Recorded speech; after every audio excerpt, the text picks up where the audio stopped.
নমস্কাৰ।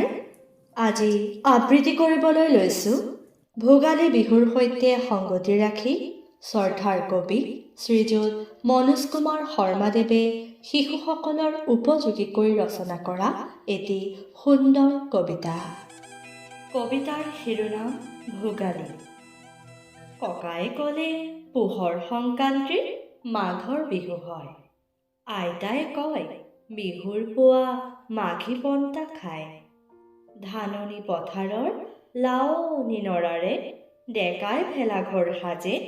উৰুকা সন্ধিয়া নাম কীৰ্তনেৰে ভোগালীক আদৰি আনে। নিশাৰ ভাগলৈ জুইৰ তাপ লৈ ভোজৰ আনন্দ লভে। দাদা খুৰাহঁতে গল্প গুজবেৰে নৈশ যাপন কৰে।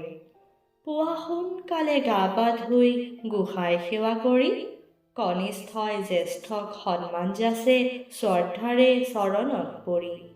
খৰধৰ কৰি সাজি কাচি ৰাইজ ভেলাঘৰলৈ যায়। অগ্নিক ধিয়াই নাম গুণ গাই সেৱালৈ প্ৰসাদ খায়। খোলতাল বজাই হৰিনাম লৈ মেজিৰ চৌদিশে ঘূৰে।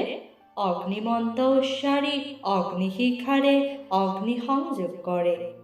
জুইৰ তাপত পোহৰ চেঁচাই আকাশলৈ উৰা মাৰে।